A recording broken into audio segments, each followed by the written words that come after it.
Alright guys, how y'all doing? Just here, I told you I was working on a muse and it's that time. I've got a bunch of topics to hit. Um, so much so that in my old age this proves I am learning because I have indeed written them down. You can see some of them right there. And I will be referring to this throughout. So if you see me looking away, that's what I'm looking at. Is the this little bugger right here that has the list of topics. So with that now said, here we go. I'm gonna start with a little bit of house cleaning, as far as uh, future recordings go. The October Friday freestyle, which will be the last one for the year, is going to drop um, on Halloween. Actually, no, Halloween is a Saturday, so it'll be either late Friday or early Saturday. So maybe either way, it'll be sometime Friday or Saturday. Um, as it stands now, based on all the sketches that I've done for this thing, it's been one of the hardest ones I've ever done. I'm thinking it may work in a different style format, so I may change the format for this one depending on what works and depending on how the sketches turn out um, before next Friday or Saturday, depending on when you guys see it. Also, the October Blu-ray blowout will probably get run or be recorded and released first week of November sometime, um, so that I can give everything that I've gotten time to get in and kind of total everything up and figure out, um, how long it'll take me to do one of these things because um, because everything kind of goes. But I can tell you this much about it. I thought it was going to be something close to 40 or 50 plus. Then my mom reminded me, don't forget about the holidays. You gotta, set money aside for everybody's presents. Well, shit. Doesn't that throw a wrench into my plans? So instead of being 40 or 50 plus, like I thought it was going to be, it's probably going to end up somewhere around 30, 35, somewhere around there. Still a pretty good haul, but um, yeah, I wasn't thinking, so the 50 or 40 or 50 plus, not going to happen this time. It will probably happen at some point, because that's just the way I am. I kind of go ham sandwich on that kind of stuff, so, but it will happen at some point, I'm sure. So, that's the housekeeping that we had to attend to. So let's get into the meat and potatoes. See what I want to cover first. Um, I'm gonna cover that last. Okay, couple of work things first. I'm gonna cover so I can get those off the list here. Matter of fact, I'm gonna knock those out right now. First thing is, um, October 21st was just nuts. It was a day that I could have did without, and it would have been not soon enough for me, because it was just not a good day. And when I got the stats from when I looked at the stats from last week, I was, yeah, I knew exactly why that was. And when my supervisor called me last night to talk to me, um, we kind of both said, yeah, it was based on that one day. Um, so I didn't hit for last week, but you know, It's based on that one day because everything just seemed to be off and everybody seemed to be extra needy and all that good stuff. So when you get days like that, it's not very likely you're going to hit. But when I looked at the numbers, I was only, I think it was 35 or 40 seconds off of where I needed to be. So I was happy with that actually, because usually when it's that bad, I'm usually like minute and a half, 2 minutes off, which is bad. Even I know that's bad. I'll say that's bad.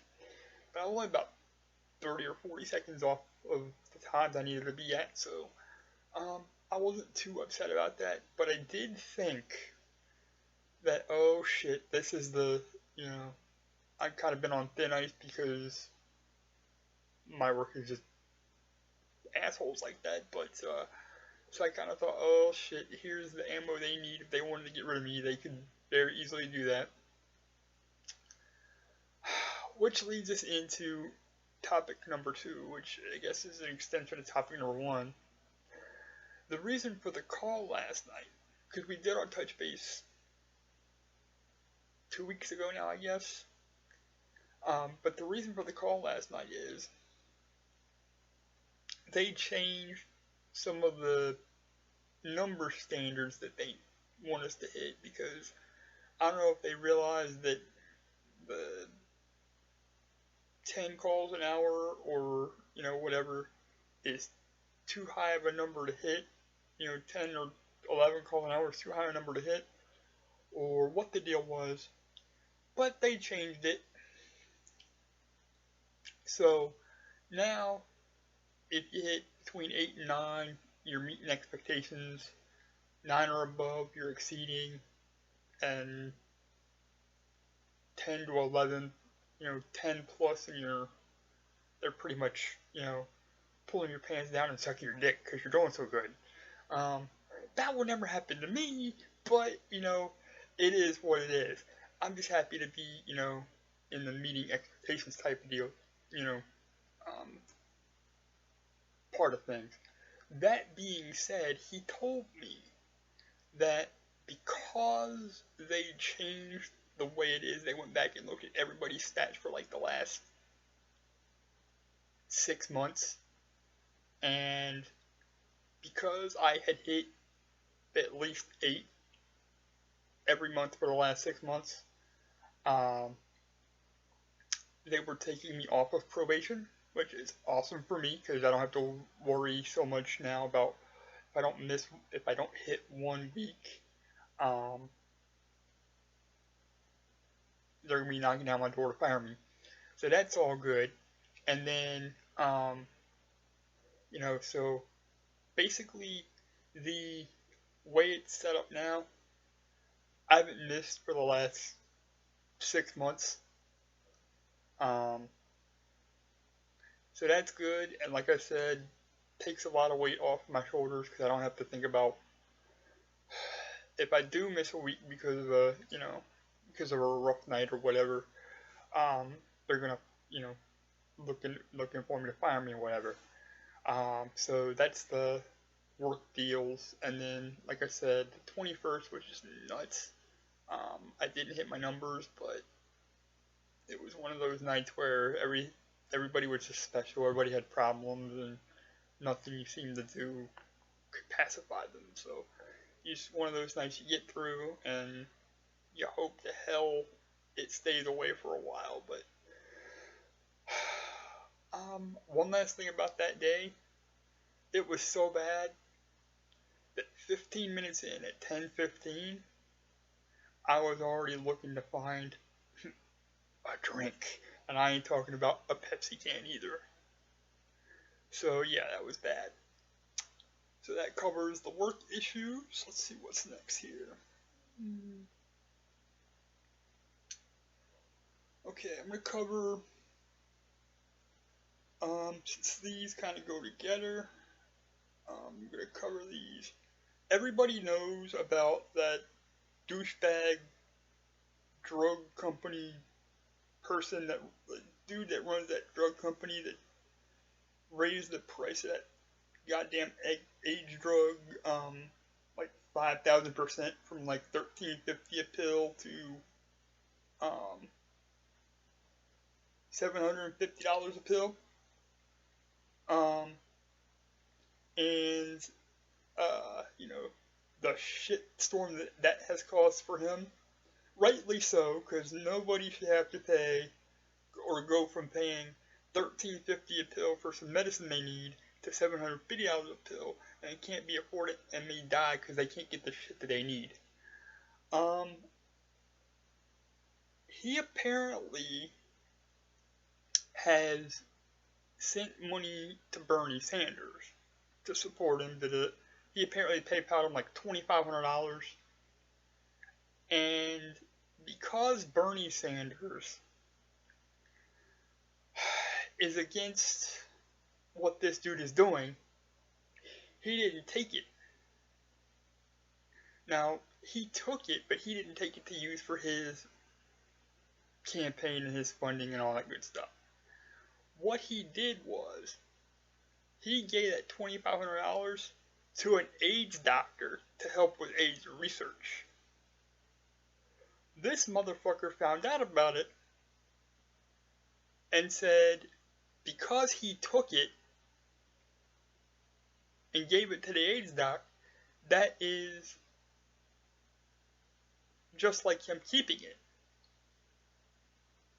Okay, explain to me how the hell you can get a donation from somebody, not want to use it for your own campaign because of your principles, so you give it to somebody that can do some good with it, and the asshole that gave it to you in the first place thinks that that's tantamount to keeping the money. I just don't get that. I'll never get that. You'll never explain that to me. Then he said, if he didn't want the money, he should have PayPal'd it back to him. No, sir. What he should have done is exactly what he did. You don't want the money? Rightly so. Give it to somebody that can use it and do some good with it. That's what he did.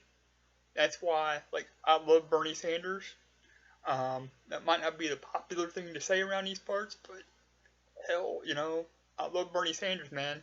Everything I see about him just makes me like him more, and this just confirmed it all. And then there is a drug company that is, I don't know exactly how this is working out, but they are giving either the exact same drug or a drug that is almost exactly like it for $1 per pill, which apparently is making this motherfucker furious because he's not making the money off of this drug anymore. And he says it's monopolized. Apparently, I guess thinks it's monopolizing the market. And no, asshole, again, you're missing the point. It's not monopolizing the market. It's making sure that people that need the medicines to stay alive that they need can get those medicines without having to fucking kill themselves or end up homeless, you asshole. That's what it is. Shut up. Anyway, next please. Let's see.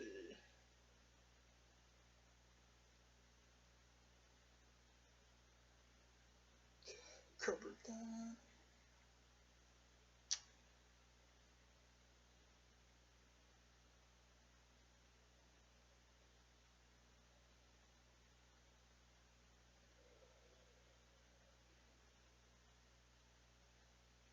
Okay, next. One of my favorite things to do in my downtime is just cruise YouTube and, you know, find different funny videos and things like that to, you know, pass the time and things when I'm not watching wrestling or movies or TV shows or anything like that. Just to pass the time and, you know, give myself some ha-has and get 7 chuckles and, you know, just be happy. In the course of cruising YouTube, I have found that if you search for it, you can find air traffic control transmissions that are posted to YouTube. Um, you can. It's neat to actually listen to like what goes into that, and some of the conversations that go back and forth. And there is um, a lot of stress involved in that job. I know that I couldn't do it, but some of those motherfuckers that do don't have the temperament for the job, from what I've heard. Then again, I've also heard some good ones. There is one there's a ATC guy that works out of JFK in New York City. He's a ground controller, and on YouTube he's called Kennedy Steve.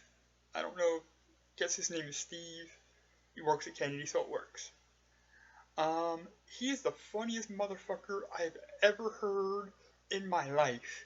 Because, he seems like he loves what he does, and he does his best to keep everybody moving and keep everybody light. And, stressful situations, crack jokes and things with pilots and stuff. So, some of his stuff is just really, really funny. So if you get a chance to get on YouTube, search Kennedy Steve. There's a playlist with like 40 or 50 videos of like his transmissions with people, in different situations.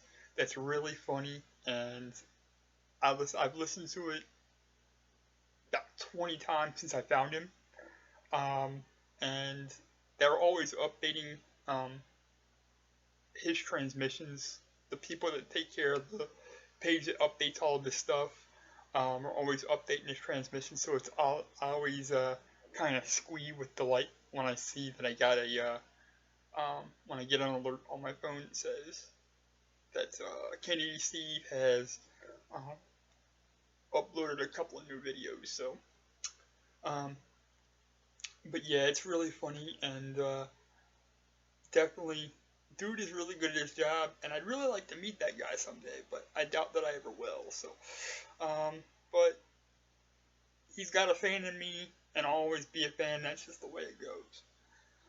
All right, next,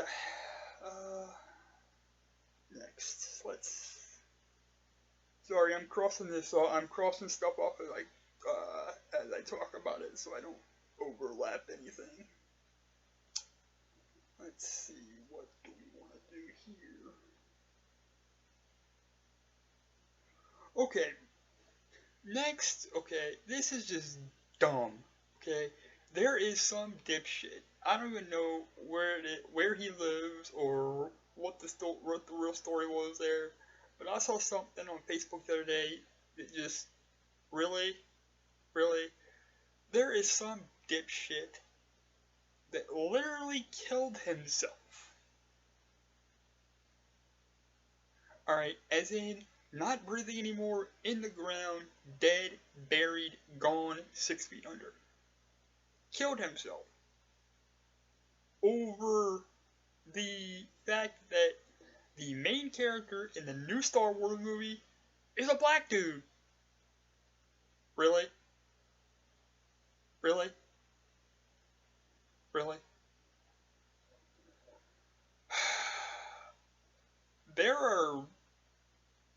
There's no good reason to kill yourself, but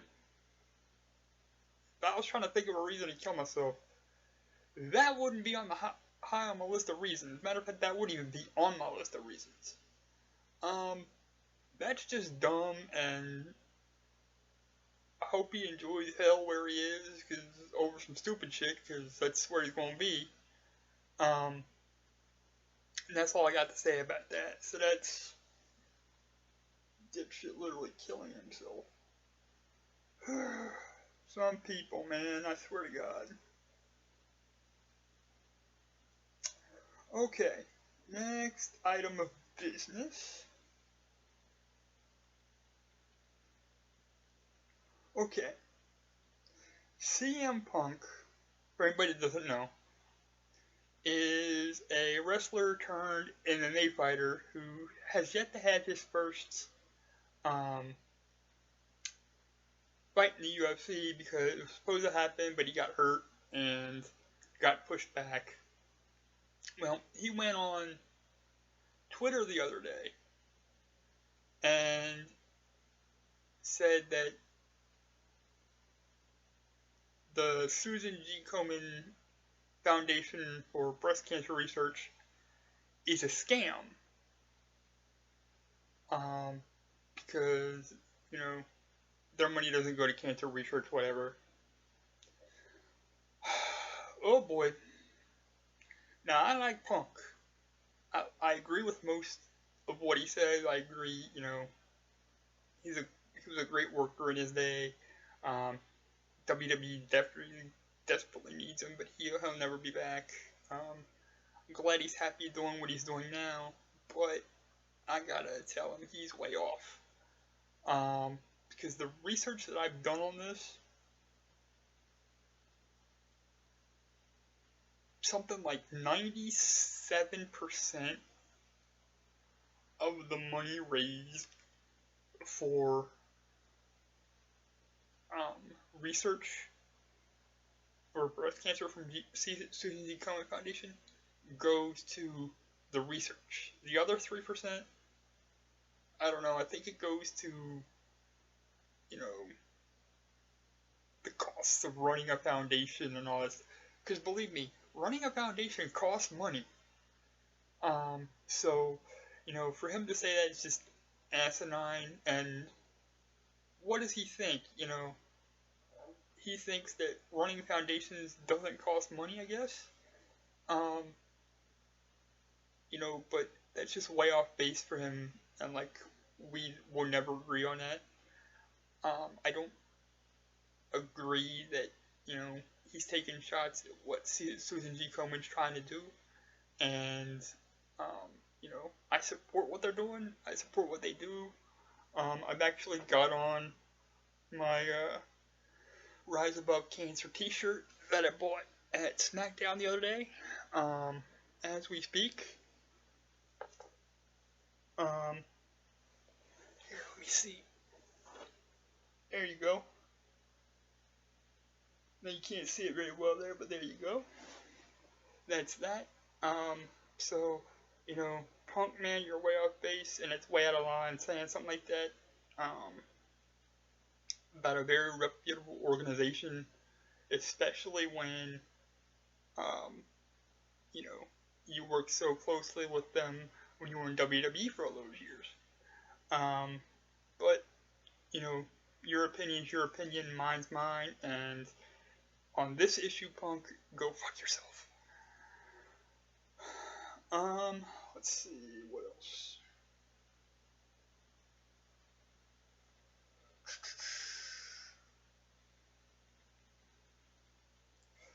Okay. Alright, we're gonna, stop, we're gonna talk a little bit of Bengal football. Happy to see that they're 6-0 going into a bye week. That's definitely, I thought at this point they would at least be 4-2 going into the bye week. Happy to see I was wrong there. Happy to have them winning, and, you know, everybody's kind of feeling themselves a little bit, but I'm not, because I know there's a lot of season left to go, and looking at the schedule that we have coming out of the bye week, I am predicting we will probably go 11-5 or 12-4. Just based on, it's not very likely we're going to get caught a couple of times, I would think.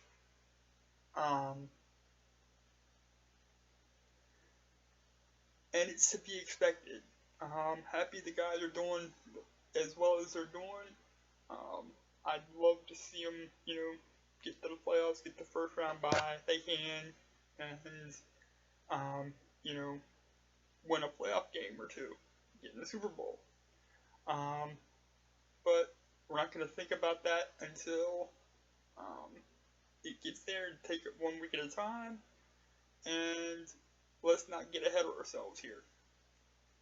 Good job, boys. Love y'all, and you know, thank y'all for making me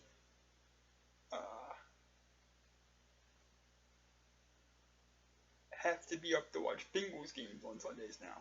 Sundays and Mondays and Thursdays, I should say. Um, so there you go. There's your Bengals football. The last three topics here are, well, I should say the last four topics. I'm gonna cover these. I'm gonna kind of lump these three of these four in with each other because they're all wrestling related. Tyler Breeze, who is one of the most deserving kids in NXT, has a model gimmick and lives the gimmick and does very well with that gimmick, who has deserved a call up for a long time, finally got his call up, and slight SmackDown spoiler here, made his debut on yesterday's edition of SmackDown. They paired him with Summer Rae. He's going to feud with Dolph, which I think is great because it gets both Summer and Dolph out of that whole clusterfuck that was the Dolph, Lana, Rusev, Summer Rae storyline that was going nowhere, and then Lana fucked up and announced that her and Rusev were engaged. More on that later, because I've got some thoughts on that too that are gonna just fuck everybody up.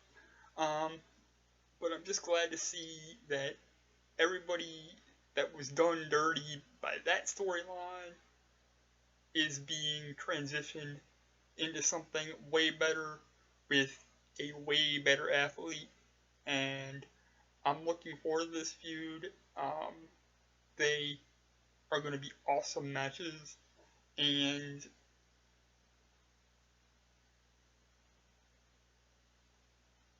couldn't have happened to two better athletes to be paired together, and like I say, I'm looking forward to it, and I hope Tyler Breeze does nothing but great things on the main roster. Like, I know that he will, and that kid may, in 4 or 5 years, be feuding with Baron Corbin for the World Heavyweight title. That's right, Lizzie, I said it. A Breeze Corbin feud in about 5 years for the World Heavyweight title. Mark it down. Okay. Now, let's get to the whole Rusev and Lana thing. It was apparently put out on TMZ that Rusev proposed to Lana. She accepted. Cool, that's all well and good. Happy for y'all. But it fucks up the storylines. When you put shit like that out there in the middle of a storyline that has not been resolved yet, it fucks all those things up. I know that kayfabe is dead, and for those of you that don't know, kayfabe is making something that is storyline based seem real to people that aren't involved in the wrestling business.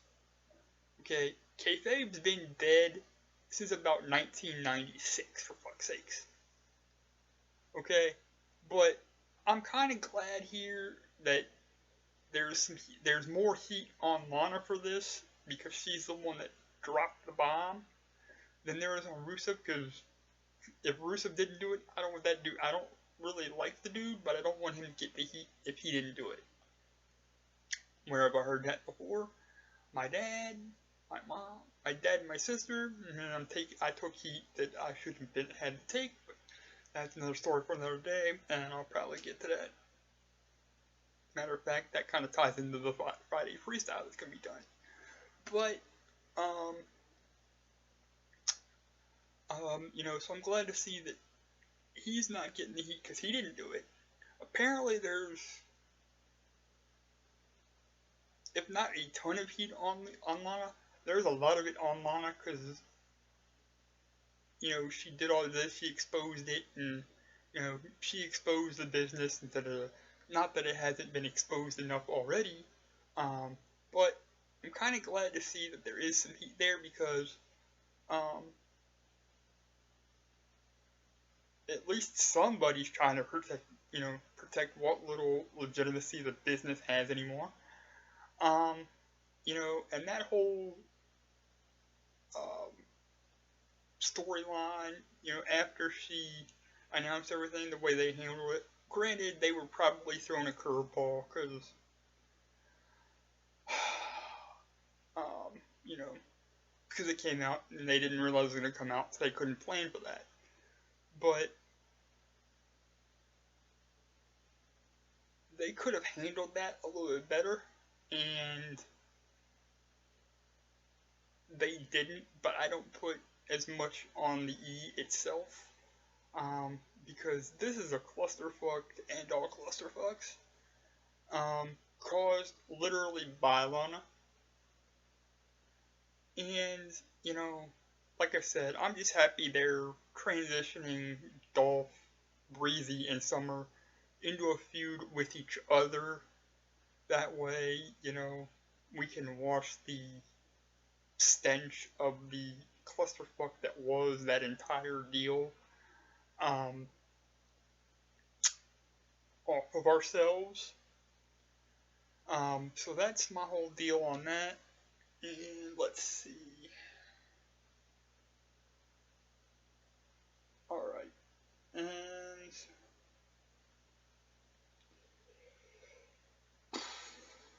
cover all that. That leaves us with one more thing to do.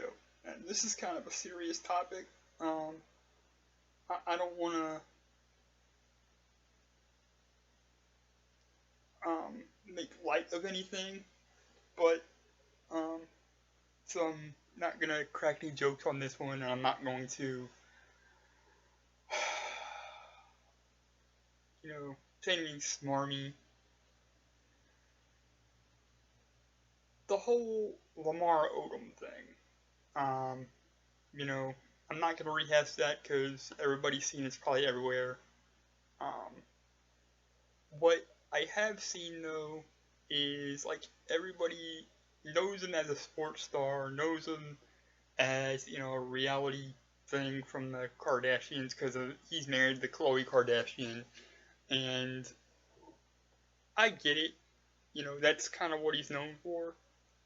But dude has his issues, and he hit rock bottom um, at that brothel. And he is, fighting, not necessarily for his life at this point, but he's fighting to recover. And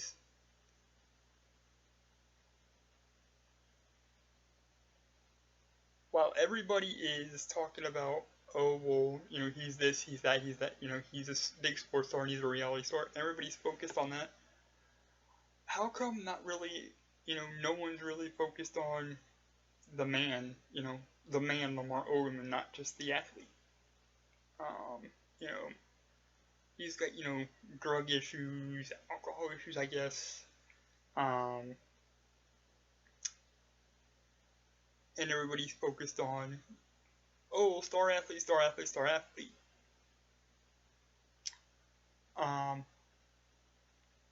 He's got a name. It's Lamar Odom. Let's focus on that because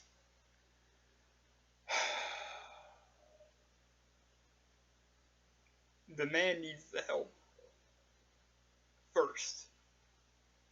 The man should come first. Not the athlete, not the reality star. The man should come first. Um, I'm glad that he's getting the help that he needs. Glad that he's got the support systems in place. Um, I commend, I'm not a big fan of the Kardashians, but I commend um, Khloe Kardashian over, you know, they were divorced. They were just waiting for the papers to go through. Um, I commend her and give her the utmost respect because as soon as she found out, she went to Vegas and was there, and she's been by his side ever since. And apparently, they're gonna, try and work things out now. And, so I wish them nothing but the best, but let's worry about Lamar Odom, the person, first. Um, and I was actually thinking the other day when I was trying to decide how I wanted to broach this topic. For the longest time in my life, um, people always referred to me as, kid in the wheelchair, or, the wrestling kid, or, the kid that listens to hip hop music. And it never really occurred to me that should really bother me. Until one day, and I'll never forget this for the rest of my life. One day,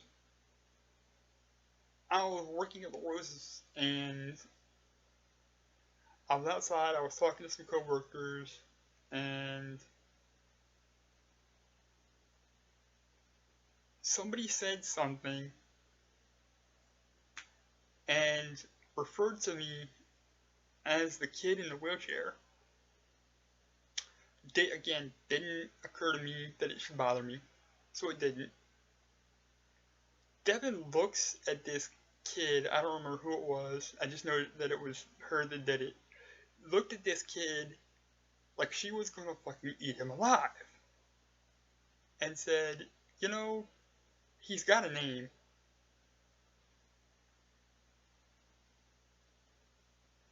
You should try using it sometime. And before that, it never really occurred to me, honestly. And I don't know if this is sad or what, but it never really occurred to me to, be bothered when I'm referred to as something other than my name or a nickname or something. And when I saw all this go down with Lamar, I see him referred to as a sports star, reality star, all that good stuff. But I also,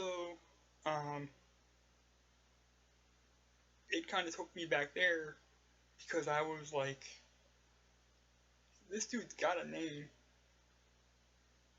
He's a person. There's a person over there.